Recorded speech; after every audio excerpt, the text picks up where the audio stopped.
Құрметті оқырман, тригонометрия курсын тыңғылықты түсініп үйренемін деп есептесеңіз, онда манағы жай формальды формулалар емес, 16 бұрыштың мәнін шын мәнде суреттен түсінетіндей, ойша лезде айталатындай дәрежеде болуыңыз керек. Ол үшін бізде жай ғана 0 градус, 30 градус, 45 градус, 60 градус, 90 градус бұл бесеуі аздық етеді. Осыларға қосымша басқа да бұрыштар қосылып ширектегі барлығы 16 бұрыштың мәнін жатқа білу талап етіледі. Қазір осыларды толтырып көрелік.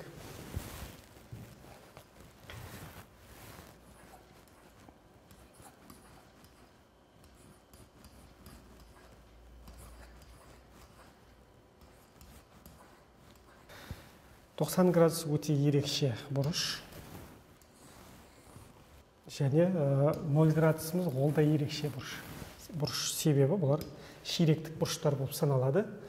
Енді осы келесі бұрыштар қайдан алынады? 90 градусқа 30 градусты қосамыз, 120 градус. 90 градусқа 45 градусты қосамыз, 135 градус. 90 градусқа 60 градусты қосамыз, 150 градус. 90 градусқа 90 градусты қосамыз, нәтижесінде 180 градус шығады. Бұл 180 градусымыз бұл да ерекше ширектік бұрыш. Әрі қарай 180 градусқа 30 градусты қосамыз, 210 градус. 180 градусқа 45 градусты қосамыз, 225 градус. 180 градусқа 60 градусты қосамыз, 240 градус. 180 градусқа 90 градусты қосамыз, 270 градус. Бұл 270 градусымыз бұл да ширектік ерекше бұрыш. Әрі қарай 270 градусқа 30 градусты қосамыз, 300 градус. 270 градусқа 45 градусты қосамыз, 315 градус. 270 градусқа 60 градусты қосамыз, 330 градус. Міне осы 16 бұрыштың қалайша алынуын, осындай кестені өз бетіңізбен дайындап алып, өз бетіңізбен толтырып үйренсеңіз, бастапқы бұрыштардың өзін толтыруда белгілі бір дағдыны қажет етеді. Осы бағытта жұмыстанып үйреніңіздер. Енді біздер осы бұрыштар үшін синустарды толтырып көрелік. Синус альфалердің мәндерін алып көрейік. Ол үшін синустар кесіндісін біз жақсы білеміз.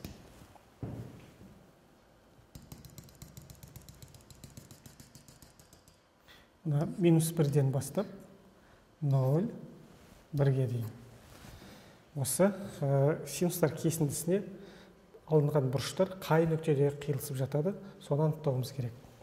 Ол үшін біздер мына клетканы санасақ, арнайы біз дайындап қойдық. Біздің бір-бірлік дегеніміз 10 клетка. Осының дәл 2-ден 1 болатын кезі 1, 2, 3, 4, 5 клетка немесе 2-ден 1 деген санға сәйкес келетін синустың қандай бұрыш және ол қай нүктеде қиып өтеді бірлік шеңберді. Соны анықтап көрейік біздер. Сәл асырып қояйық. 30 градустық бұрыш. Ал оң жақтан бір нүктеде қиып өтсе, сол жақтан келесі тағы да мәні бар. Осы пайда болған бұрышты біздер белгілейік. 30 градустық бұрыш. Келесі жақтан пайда болатын, екінші ширекте пайда болған бұрышымыз. Оның сан мәні неше болады? Қазір тоқталамыз. Бірінші ширекте пайда болған синус 2-ден 1-ге тең болатын 30 градус болса, яғни келесі жақта пайда болған бұрышымыз 150 градус екендігін түсінуіміз керек. Оң жақтан 30 градусқа көтерілсе, сол жақтан 180-ден 30 айтқанда 150 градус. Енді біз әуелден өзіміз анық білетін 0 градустан бастағанымыз жөн еді, сондықтан 0 градусты мен қайталап сызайын. Біздің бұрышымыздың бір қабырғасы естеріңізде болар өзгермейді. Екінші қабырғасы қайтадан осының үстіне қабаттасып жатқан кезде бізде пайда болатын бұрышты 0 градус дер едік. 0 градус кезіндегі синустың мәні 0-ге түсіп жатыр. 0-ге келеді.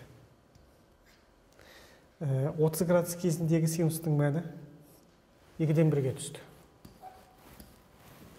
Және де 150 градус кезіндегі синустың мәні ол да 2-ден 1 деген санға түсті. Бірден толтыруымызға болады.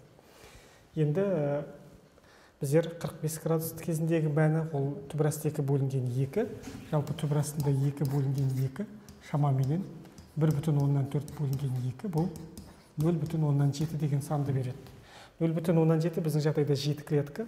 Осы 7 клетка болған кезде сәл содан жоғарырақ жатқан мәні сәйкесінше оң жақтан мәні 45 градустың тұсында қиып өтеді, сол жақтан 135 градустың тұсында қияды. Бұл бұрыштарды да біздер суретін алайық. 45 градус,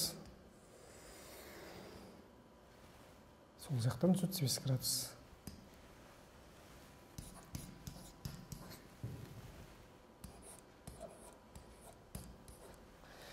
45 градус кезінде синустың мәні түбірасты 2 бөлінген 2 болатын болса, 135 градус кезінде ол да мәні түбірастында 2 бөлінген 2 болады екен. Келесі мәнді алып қарайық. Ол 60 градус кезінде синустың мәні түбірасты 3 бөлінген 2. Бұл мәніміз шамамен 1,7-ні 2-ге бөлгенге тең. Бұл 0,185. 0,185 біздің суретімізде қазір 8-ші және 9-ші клеткалардың орта шамасынан шығады. Орта тұсынан алынады. Оңға қарай бір нүктеде қиып өткенін көрдік. Сол жақтан келесі нүктеде қиып өткенін көрдік. Сәйкес бұрыштарды салайық.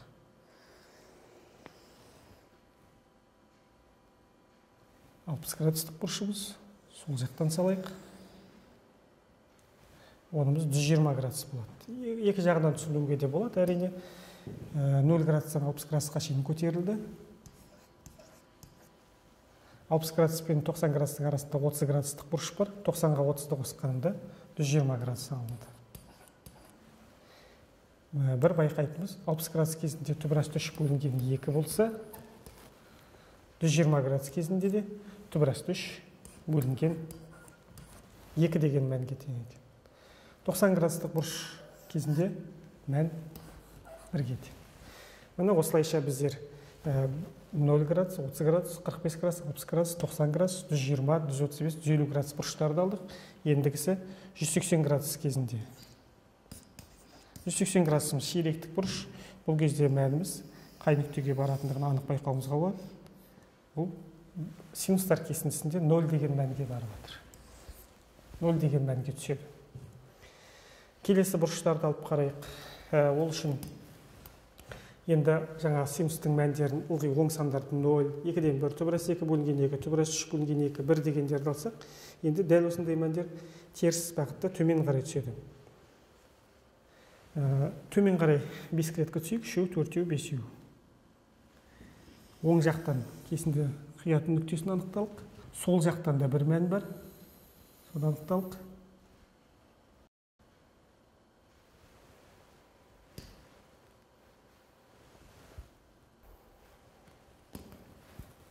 Минус 2-ден 1 кезіндегі бұрышымызды есептеп көрелік.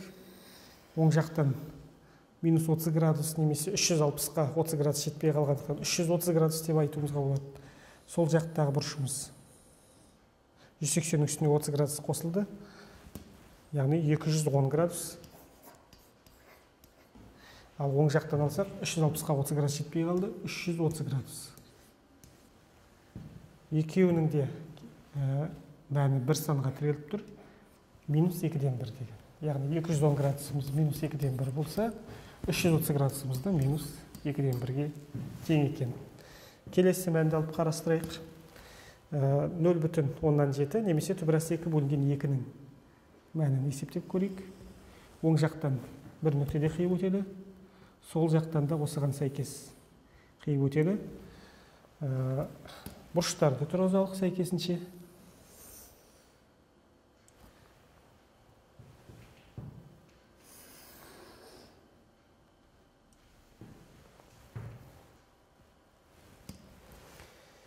210 градустан кейін келесі 180-ге 45 градусты қосқанда ол 225 градус болса,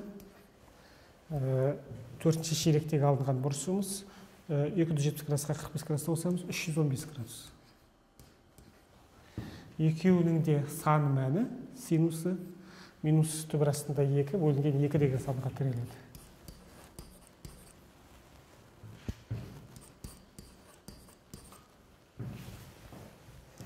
Келесі мәнді алып қарастырайық.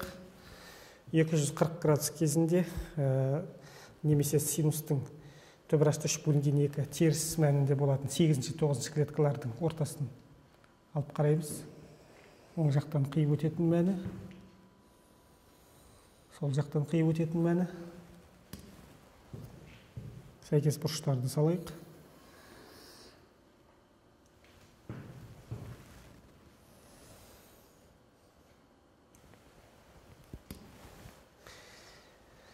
Екі 140 градус және 300 градус. Екеуінің де сан мәні бір мәнге тіреліп жатыр. Минус түбір астында 3 бөлінген 2.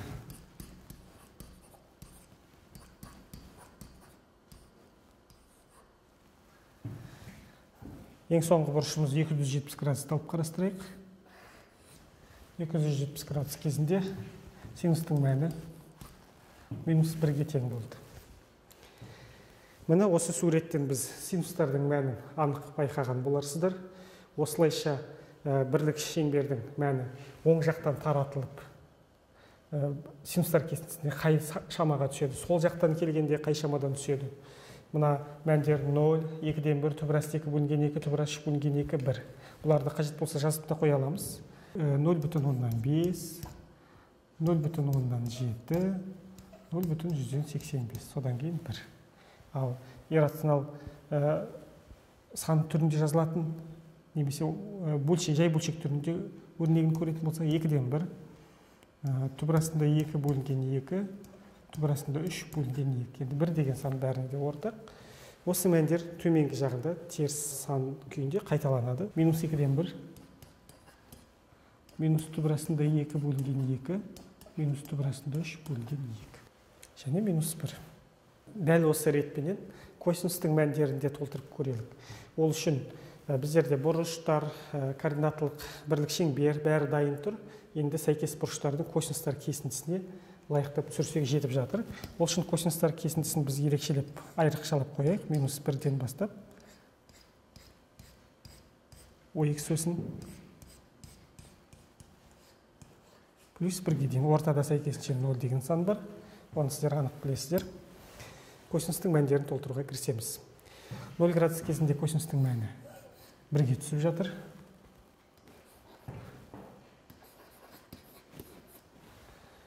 Градус кезінде